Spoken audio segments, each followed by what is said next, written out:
guys miss me? I'm Gia, your budget bestie. So for today's video, I'm going to answer the questions and of course, my practice siya. So while I'm answering the questions, kakain tayo ng ganito. Ito kung ano to. Maasim to guys. And there are only 6 questions that I'm going to answer. So the first question is, give some update about your vlog number 1.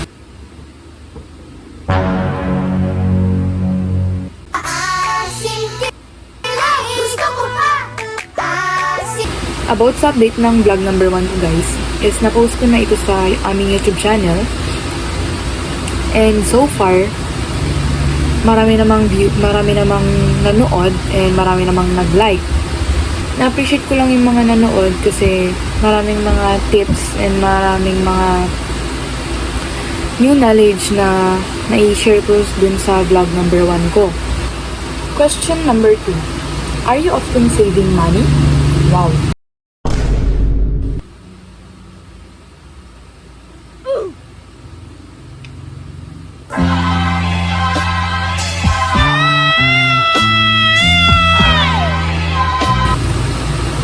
Yes, I often save money when it comes to like, for example, kung may mga school projects or events na kailangan pag-ambagan, nagsisave talaga ako ng money para hindi na ako hihingi sa aking mga magulang ng ganong pera.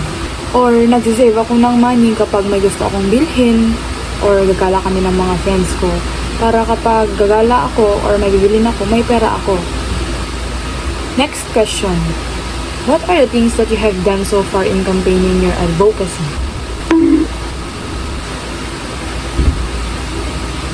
They ask you how you are, you just have to say that you're fine when you're not really fine, but you just can't get into it. The things that I have done so far in campaigning our advocacy is na-share ko yung mga tips and my knowledge about our advocacy. And of course, to advocate you guys na dapat mag-save ng money, di ba? Okay guys, so question number 4. What are the things you have learned in this campaign?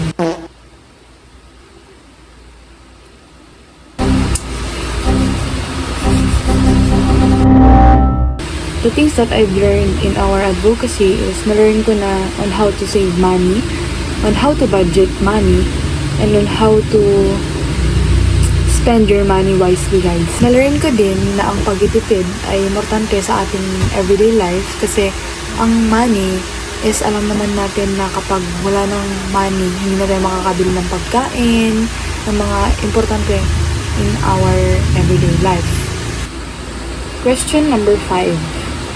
As a student, give some tips in saving money.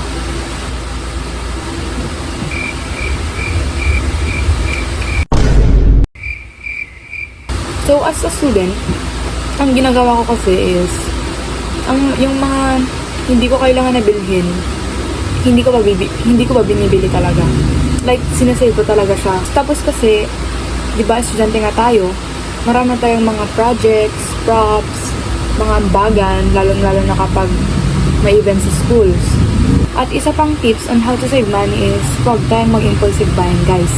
Teenagers like me, these past few days is, alam niyo naman, kung may nakikita silang, or may nakikita tayong mga damit or mga things na gusto natin is binibili talaga natin. And alam naman natin na yung pera na dapat sinisave natin is yung para sa important na bibilin natin, talagang binibili natin yung mga things that we want. And spend this, iwasan din natin yung mga ganong pangyayari para makasave tayo ng money. Question number 6. In filming your vlog number 1, did you face any circumstances? Yes, guys. Naka-face ako ng mga circumstances.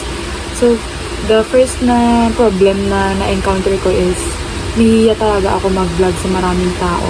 Lalo na kasi pumunta pa ako sa Robinsons, diba? Okay lang naman sa Incat na mag-vlog. Pero kasi sa Robinsons, nakakahiya maraming tao. Oh? Talaga? Second is yung editing. Kasi hindi naman ako like magaling talaga mag-edit ng mga ganun. I did try my best to edit that vlog. Talaga. Oh my god! What is that?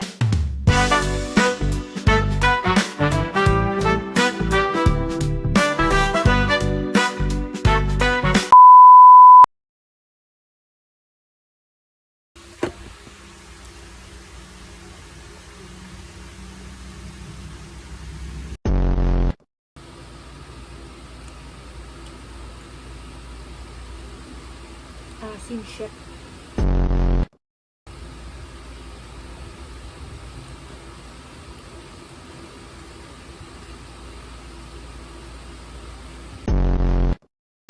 The things that I've learned in our advocacy is